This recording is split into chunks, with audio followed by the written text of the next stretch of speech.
little earlier on. So we've been fortunate today, Scott. We've had a couple of views of Earl Strickland, and now this is our second view of Fedor Gorst, who's in finer fettle than he was earlier on. He was suffering from stomach pains in his opening match, even though he won it quite convincingly, but the medication he's taken has worked a treat. Yeah, Phil. The Q couldn't tell. Doesn't have to be a great shot maker.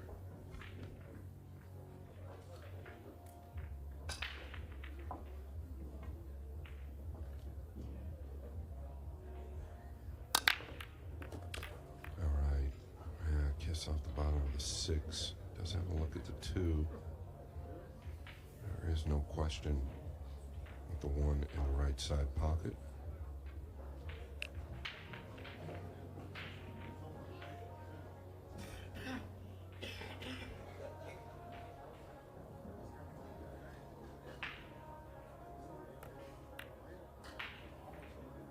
Yeah, I was a little questioning on that decision there, and never really want to question Federer, but felt like the percentage of getting a shot on the 2, even if you made the 6, wasn't exactly there.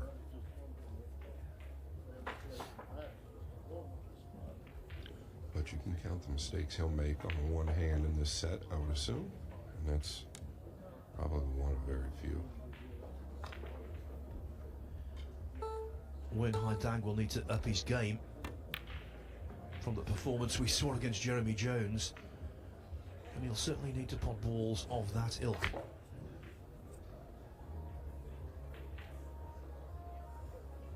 Yeah, and you heard the 30-second shot clock go down there. You got to wonder how much experience Nguyen has with that, if any, and it will get you if you're not used to it.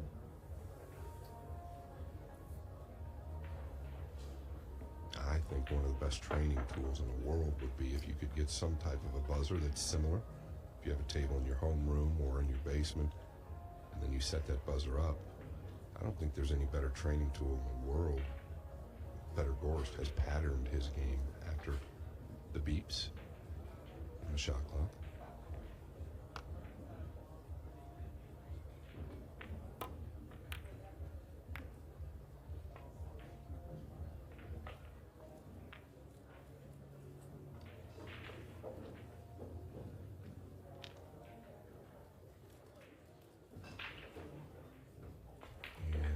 There, the takeaway from Nguyen was really quick,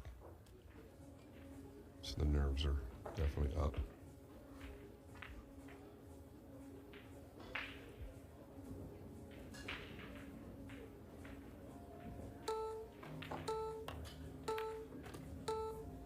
You notice how smooth he is when that buzzer goes off. It's just part of his game.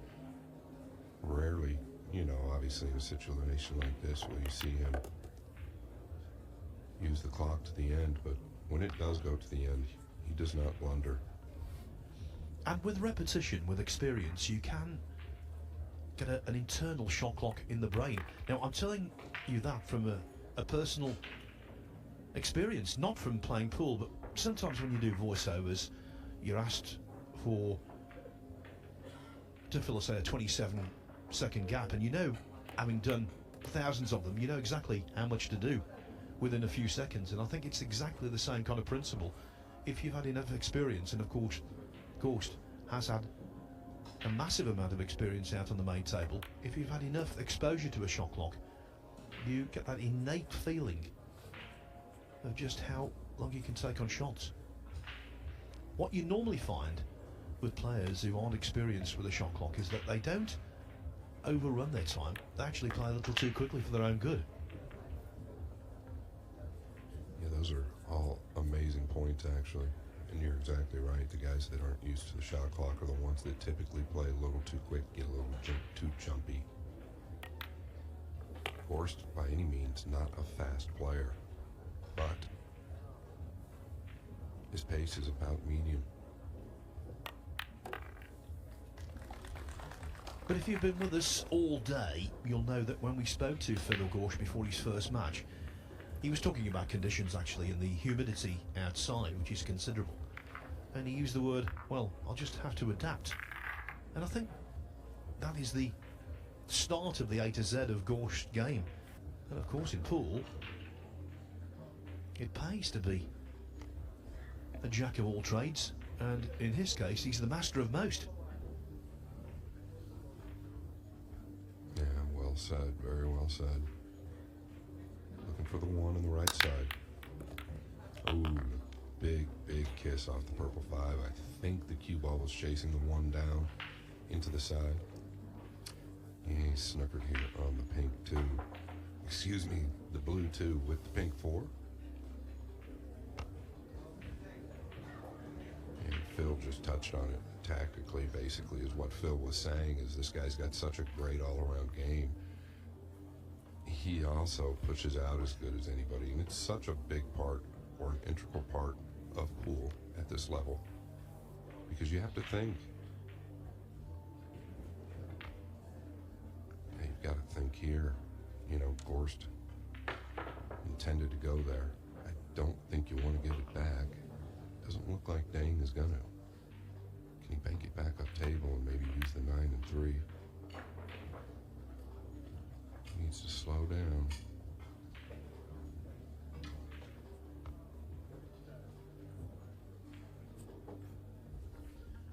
We're at that part of the day where we've got a lot of first round matches still going on. Big names entering the event. The likes of Eklund Kachi, David Al-Kadi, Mickey Kraus, Shane Van Boning on deck a little later. But there's also plenty of second round matches in progress.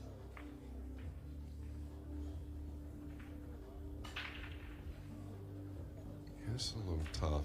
I don't know if he decides to come left of the 9. Just making the ball is like the biggest problem here. A little bit off. First couple of racks here. Energy doesn't seem to be extremely high. Obviously, just missed the 2, so not going to be excited going back to his chair by any means.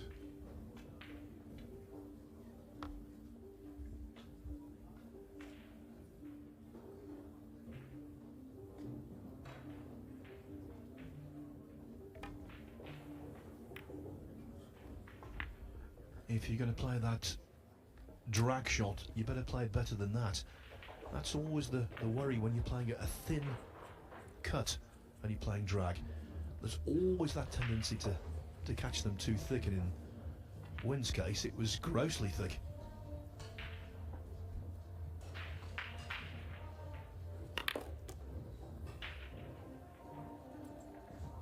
Where's he going here? Wow. Absolutely perfect. Absolutely perfect. What a hit there. Come within 4 or 5 inches of the 3, right where he wanted to be.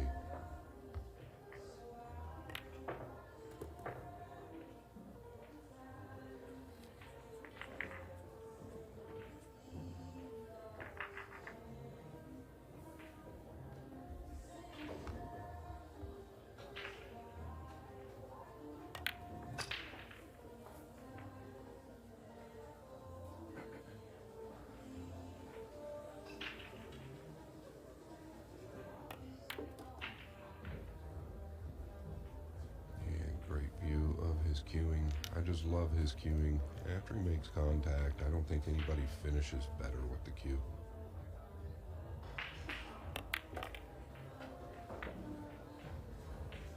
And it's important. We see a lot of body movement in the game, especially the older players, Phil. Seen a lot of body movement from the guys that were even world-class players. It was just kind of built into their game.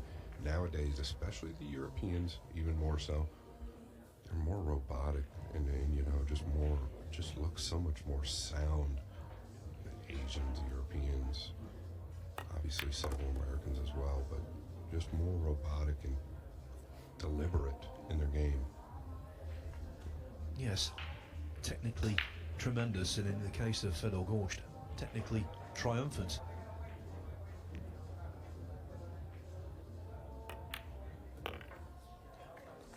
Nothing flash, there never is. Just plain and simple efficiency, and that brings the big bucks.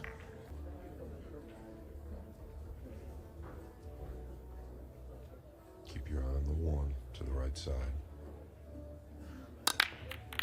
No, just short here, maybe a touch thin. We often wonder how it happens. It's like magic, where it catches that bottom knuckle and goes into the upper right. The one ball just kind of bends around that second point. Does he have a look at the two? I don't believe so.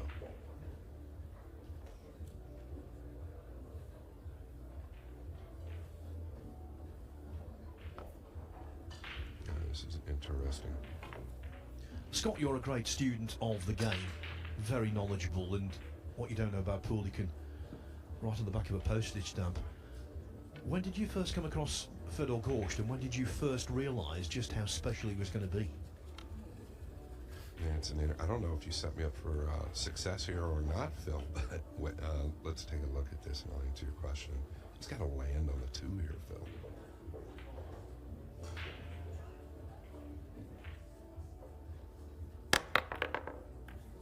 Felt like that was such a tough push, but he knows better than anybody. So I think he was, I think he was 17 or 18, excuse me. I could be correct, maybe 19 at the Derby City Classic, and his fundamentals weren't what they are now. Obviously, he's polished, but I noticed him back then, and back then his managers, Jason and Alan Sword, were with me, and we were, they were kind of behind me in some money games, and just kind of took notice to him. He was a little, he was young and mental, right? He had some mental issues, but you could see as far as the temper, just a little bit on tilt, we could say. But you could see even then that he was the one that was going to be the one to beat. Well, his development was so rapid, he won the WPA World 9-Ball Junior Championship in 2017, and 2 years later, he was the World 9-Ball Champion, all ages. The first of his 2 triumphs in that event, of course. Yeah, I want to say he was 17 the first time he came to the Derby. But then part of me says that's not possible, so I don't know. I'll have to get those statistics or facts right.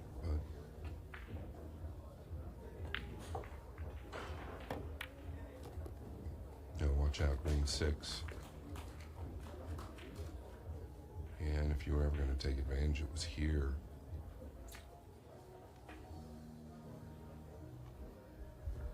Well, his first great impression on the Derby City Classic was in 2022, when he won the One Pocket, the Banks Pool, and of course, Master of the Table. Now, for a 22-year-old to win those events there, you might say, well, he's got all the stamina in the world, which is important.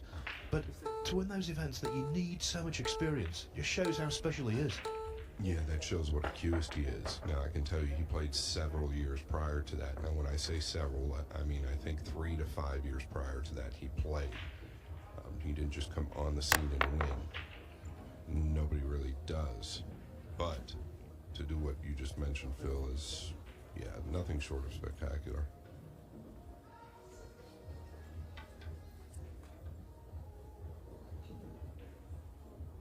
I can't tell how much of the 5 he can get. He is obviously a Derby City Bank Pool champion.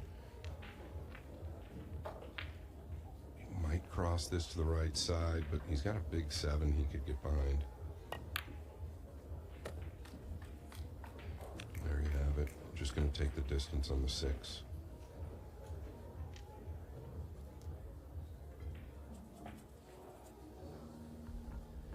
He's just the complete package. There might be a comparative weakness, but there is no absolute weakness. No, and I think that's why he's probably the best pool tournament player in the world. He can do it all great.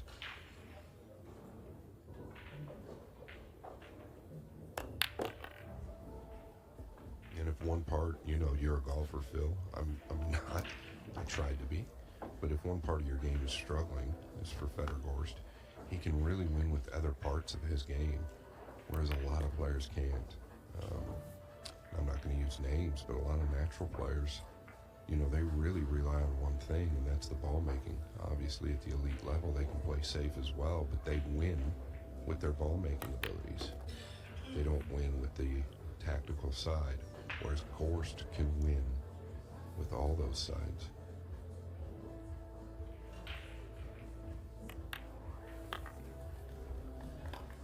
Well, he's making this look preposterously easy.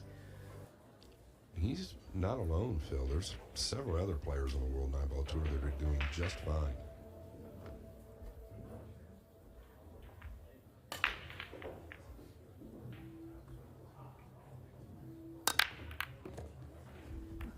And while other players have struggled with that one ball into the centre, Gorst isn't struggling with it. Not now. No, he's such a student, right? I guess I'll explain this best of my ability for the folks watching, but if you come up a little bit short with the one to the right side, oftentimes that you catch it a little thin, so they can adjust with the cue ball by catching it just a touch thicker. If they catch it too fat, it goes past the side. So that's how they make the adjustment. Gorst is just great at making that adjustment rapidly.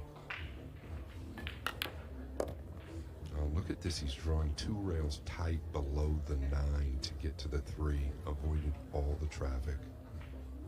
Spectacular, really.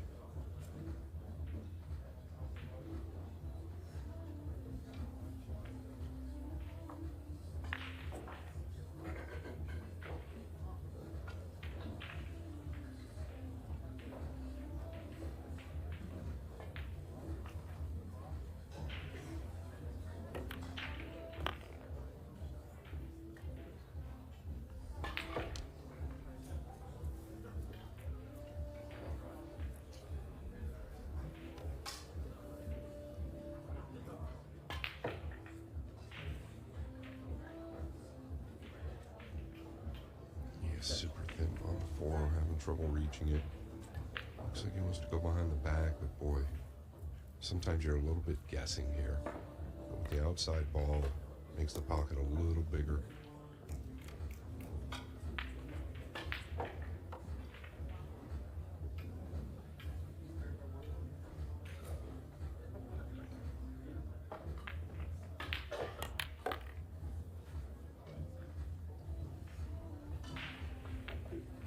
That center cue ball draw, he always starts at the center, then goes low on the final delivery. Something he's done since he first started. It's the only thing that we don't really like to teach is something like that, but it definitely works for Fedor.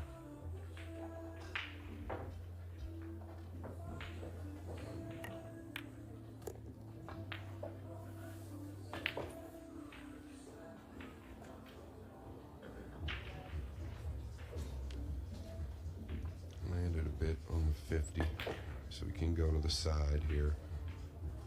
It's less steep in the lower right corner. Can elevate if he feels like it's a little easier to pocket the ball.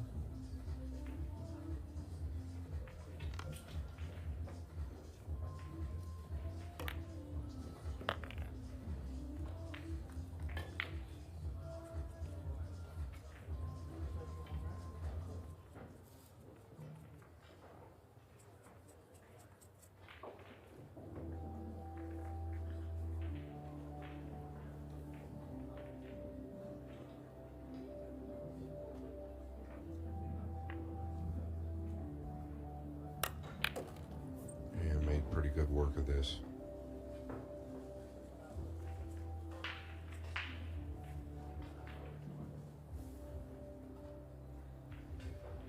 Easy work for Fedor Gorst.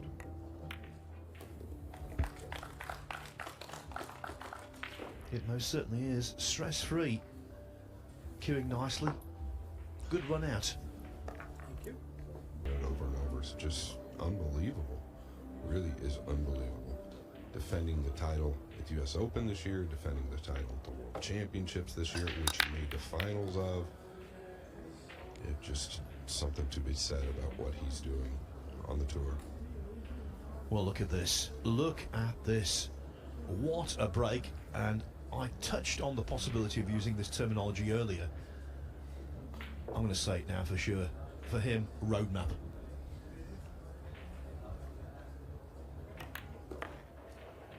Yeah, and oftentimes you'll see world-class players when they've got an easy out, as Phil loves to use the term roadmap. They can sometimes blunder. And Gorst, and I don't want to jinx him, But Gorst will rarely, ever do that when they're laying out. For example, Shane Van Boening, we've talked about it when the balls are laying tough. He's the go-to to get out when they're in funny situations, but every now and then he'll blunder when they're really easy. Gorst, never going to make those mistakes.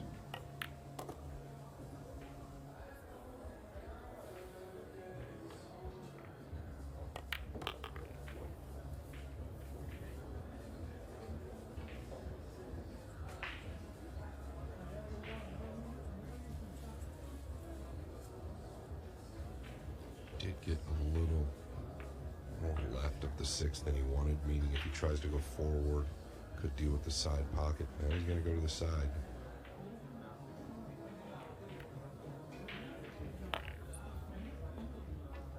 That was just because he did not want distance on the 7.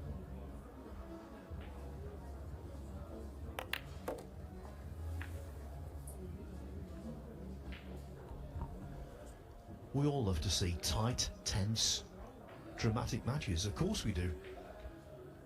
But I also love to see a master craftsman at work.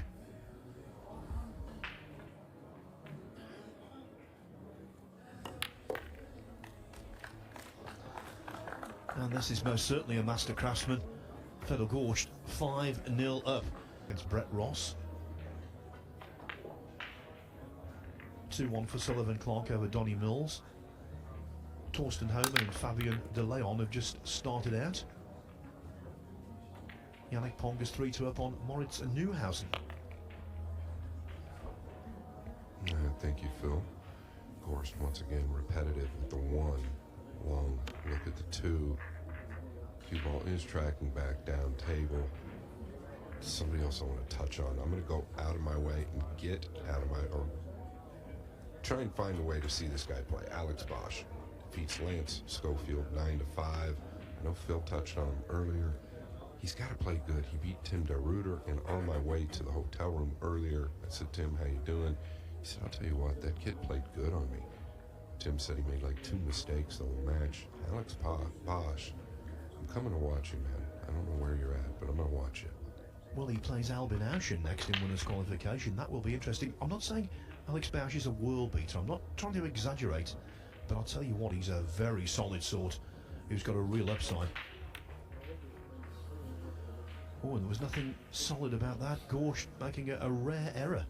Yeah, it almost looked like last minute he decided to go with like a low outside, but he was keying with a higher ball with the outside. So I don't know. Rarely see that. Yeah, that'll be an interesting match. Albin Auschen versus Alex Bosch. I'm looking forward to it, but Alex Bosch is on my radar.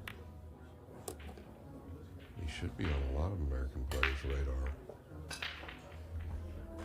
Yes, he played on the main table at the US Open last year, and of course he was a complete unknown to all of us behind the microphone, but after a few racks it became obvious. Boy, he can play.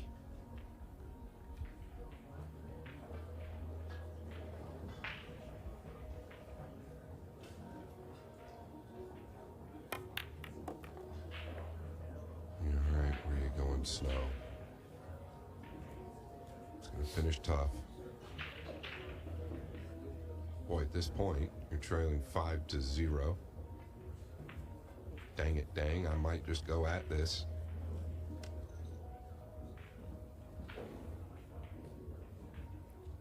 Six, not necessarily huge, though. And it's opened up on him.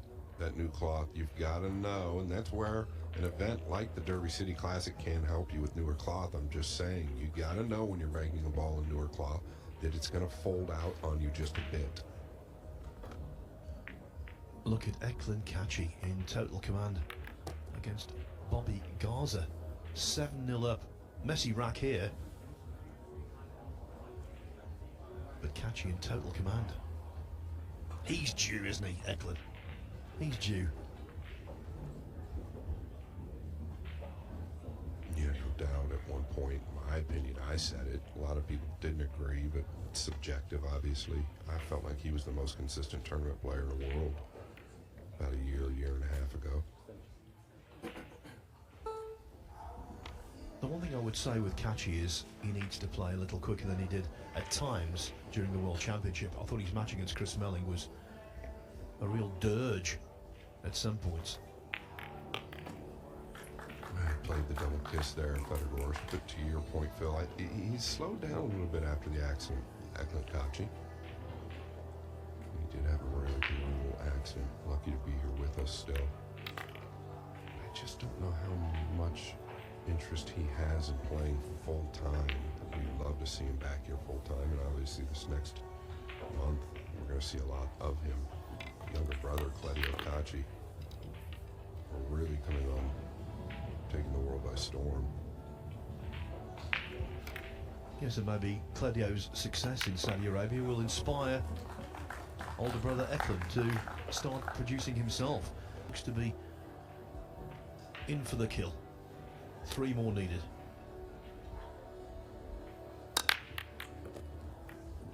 Man, that break is devastating. He is so good with the one. Yeah, he might not make it every time, but if he misses it, I promise you the next time at bat, he does make it. Makes the adjustment quickly, recognizes the hit very well.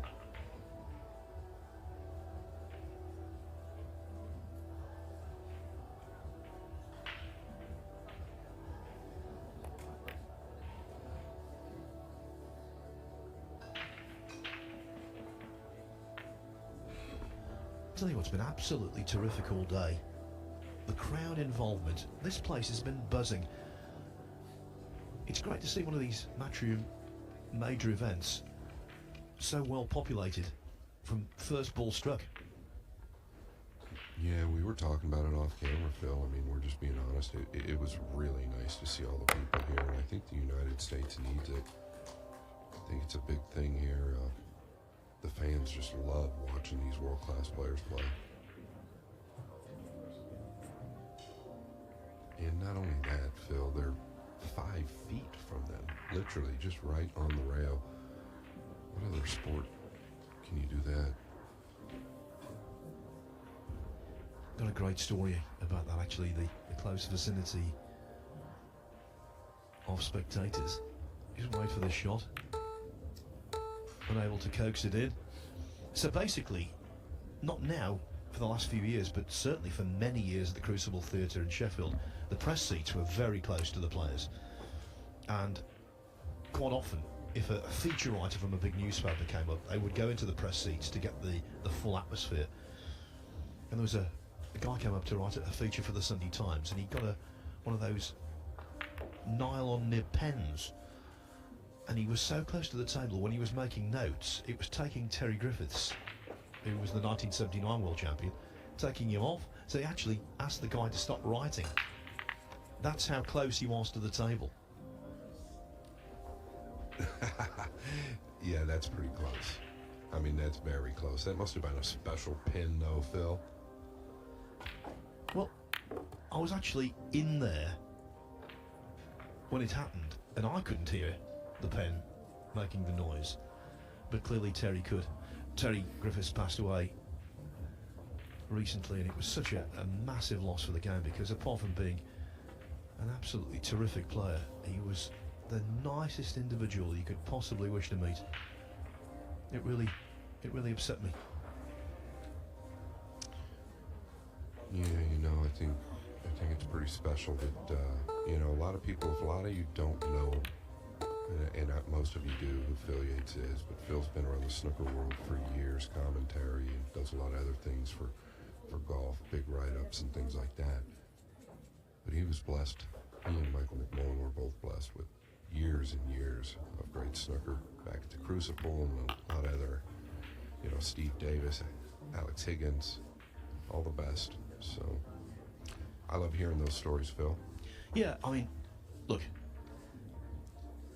I think sometimes I tell too many, but I think they all are quite interesting. Certainly they are to me.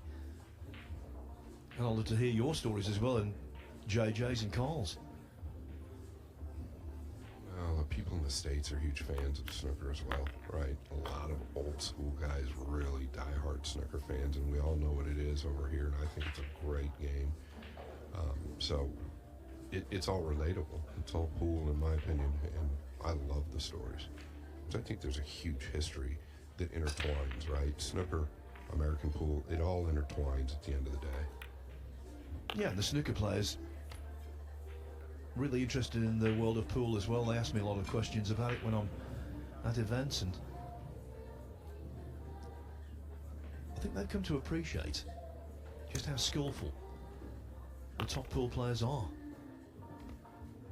Well, I know we don't want to go on this tangent, but I got to say something there as well. Ronnie O'Sullivan, I did a little show on the History Channel with him when it was Ronnie, I think, Hustles America.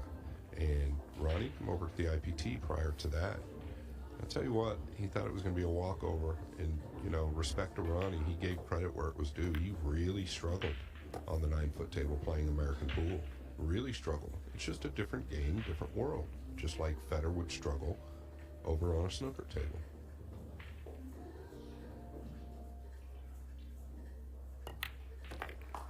But struggle on a pool table is not part of Fedor Gorst's vocabulary. Certainly not struggling in this match. It is entirely the opposite. He leads 7-0.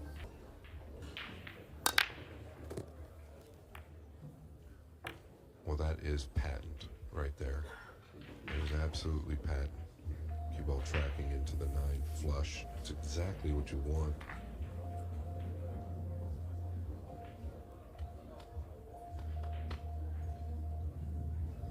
Evaluating whether the 4 passes the 7. He could just float over and get underneath the 4. Maybe play it the right side. If you don't get there, stitch him up behind the green 6.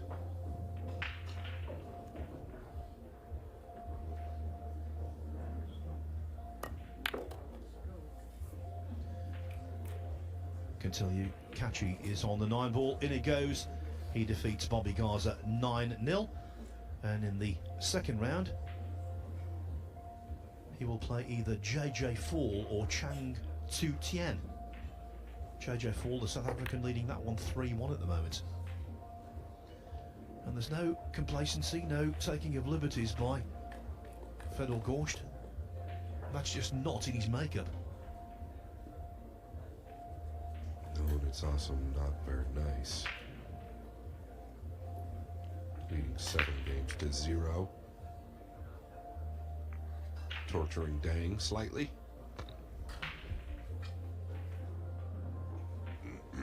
The problem here is the black 8. And the shot clock. He does have an extension. He will take it. Yeah, he might be forced to go 1 rail at this, and I don't think he's got all the ball. He's trying to go twice behind it. Wow. What a great hit. What a great hit there.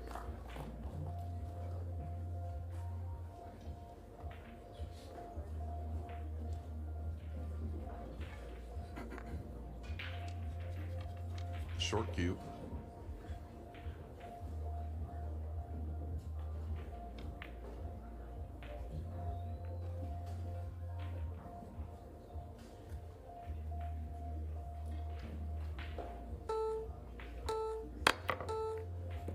He is the one that woke up the world with that cue right there.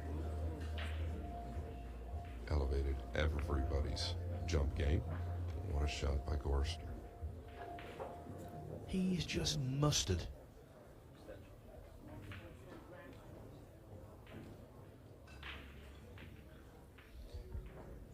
You've heard of Air Jordan, Air Gorst.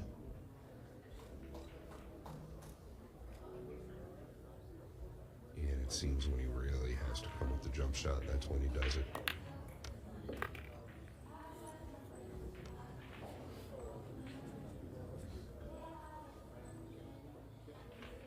I do not think the 6 is as big as it looks going past the brown 7. Oftentimes when the 7's out like that, it really cuts off a lot of your pocket. No question there. A little behind the back, possibly. All right, let's switch hands.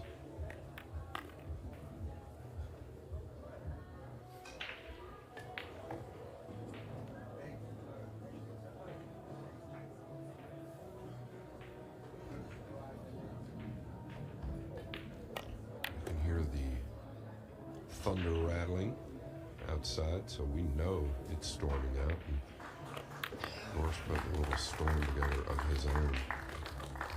First round matches still going on. As for this second round match, well, it's almost over, and the end could well be extremely nigh. Fedor Gorst on the verge of booking his place in winners' qualification.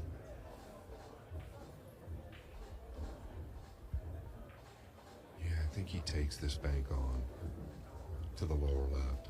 I don't see a lot to lose here. Maybe not. Maybe he's just chipping off the left side of it, I guess. Just coming down below the green and pink.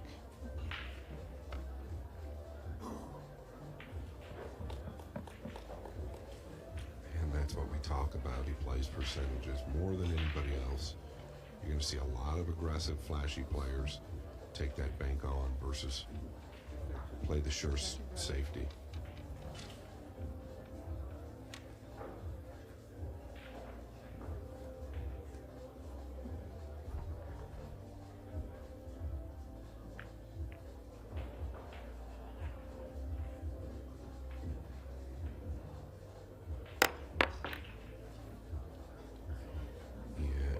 Disaster right there, crashing into the two, ball in hand for Gorst. Really a matter of just picking up the pieces here.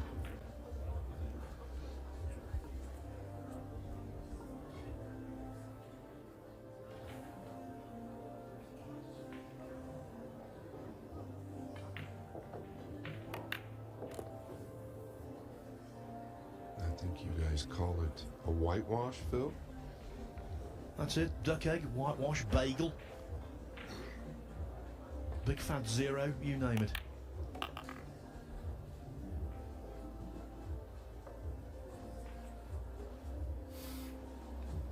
I actually like bagel. I might steal that one. Yeah, I think a bagel is actually from the world of tennis when someone loses 6-0, 6-0, and that's considered a double bagel. I've eaten a few of those. Yeah, well, it's about to be a bagel here.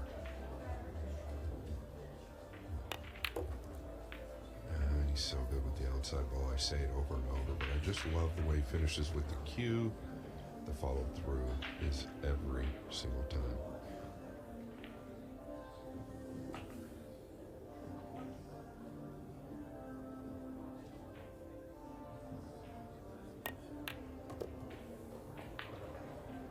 It's just another day at the office for Fedor Gorst.